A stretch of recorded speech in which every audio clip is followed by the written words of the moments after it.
Hi everyone. Present continuous करने के बाद हम बात करेंगे पास्ट कॉन्टिन्यूस की। ठीक है, प्रेजेंट कॉन्टिन्यूस हमने क्या सीखा था, जो भी काम हम प्रेजेंट में कर रहे हैं उसको बताने के लिए इज एम आर का यूज़ करते हैं और आईएनजी की फॉर्म लगती है।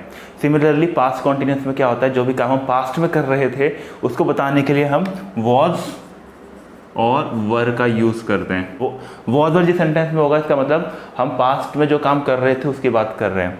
अब यहाँ पे एक चीज़ समझने वाली बात है कि वॉज के साथ हम सब्जेक्ट आई का यूज़ करते हैं और ही शी नेम इट का यूज़ करते हैं। वर के साथ क्या यूज़ होता है, यू यूज़ होता है, वी और दे यूज़ होता है। और कॉन्टिन्यूस की बात कर रहे हैं जो वर्ब में आईएनजी फॉर्म लगा करके ही बात करेंगे। ठीक है, बेसिक पॉइंट ये है कि ये समझने वाला है। और इसको ऐसे भी समझ सकते हैं कि जिस सेंटेंस के लास्ट में रहा था आता है, जैसे कि मैं जा रहा था, वह जा रही थी, वे लोग आ रहे थे। जिस सेंटेंस के लास्ट में रहा था रहे थे रहा था रही थी रहे थे आता है, तो ऐसे भी समझ सकते हैं। बट अपने को सिंपल ये समझना है कि जो भी काम हम पास्ट में कर रहे थे उसको बताने के लिए हम वॉज वर का यूज़ करेंगे। क्लियर है? अब एग्जाम्पल लेते हैं, एग्जाम्पल से समझते हैं। इसमें भी चार प्रकार, एग्जाम्पल से समझते हैं, इसमें भी चार प्रकार के सेंटेंस होते हैं, पॉजिटिव, नेगेटिव, इंट्रोगेटिव, नेगेटिव। तो पॉजिटिव की बात कर लेते हैं पहले, पॉजिटिव सेंटेंस। ठीक है, सेम एग्जाम्पल लेता हूँ कि मैं बोलता हूँ कि मैं पढ़ा रहा था, तो आई वॉज टीचिंग इंग्लिश, मैं इंग्लिश पढ़ा रहा था। तो ये क्या हो गया, सब्जेक्ट, ये हो गया टाइम वर्ड, ठीक है, ये हो गया वर्ब, वी से लिख देता हूँ, और ये ऑब्जेक्ट। सिंपल सा सेंटेंस स्ट्रक्चर है, ये ध्यान में रखना है, साथ साथ चलते हैं। आई वॉज टीचिंग इंग्लिश में पढ़ा रहा था। ठीक है, अगर बोलता हूँ कि तुम पढ़ाई कर रहे थे तो तुम यू आ जाएगा, तो यू के साथ क्या आता है, वर आता है, यू वर स्टडिंग इंग्लिश, तुम इंग्लिश पढ़ रहे थे। ठीक है, तो ये सिंपल सेंटेंस स्ट्रक्चर ऐसे चलता है। यहाँ पे सब्जेक्ट कोई सा भी ले लो, ही ले लो कि वह मेरा इंतजार कर रहा था, तो he was waiting for me. ठीक है, सो ये तो हो गया पॉजिटिव सेंटेंस। अब बात करते हैं नेगेटिव सेंटेंस की। सेम सेंटेंस स्ट्रक्चर है। नेगेटिव सेंटेंस में क्या होता है कि टाइम वर्ड के बाद नॉट लग जाता है।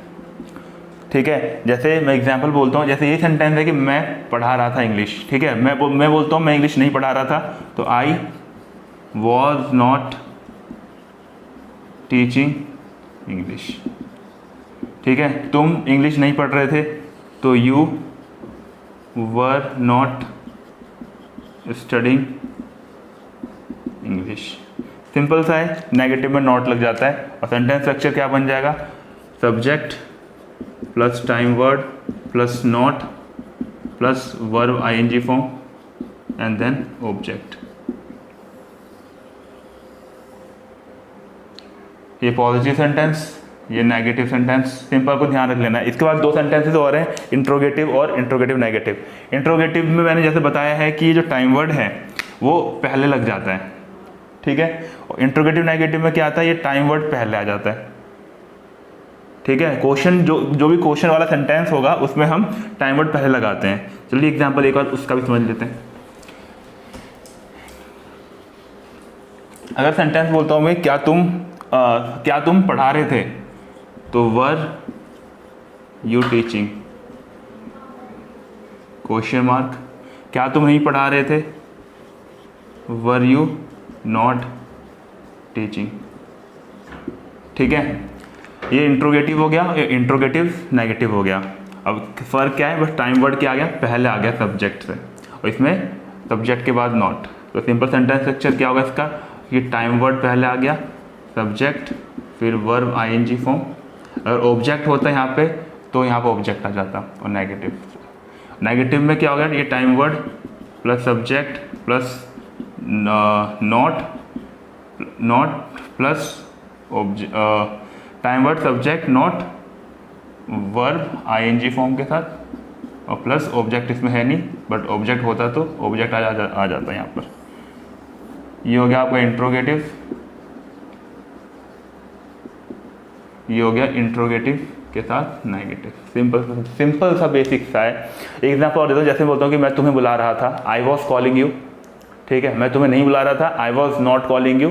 क्या तुम मुझे बुला रहे थे, तो वर यू कॉलिंग मी, क्या तुम मुझे बुला नहीं रहे थे, were you not calling me, इस तरह के सेंटेंसेस है। वो सेंटेंसेस दूंगा, उसका आप ट्रांसलेट करके मुझे कमेंट बॉक्स में बताएं। Till then take care, bye.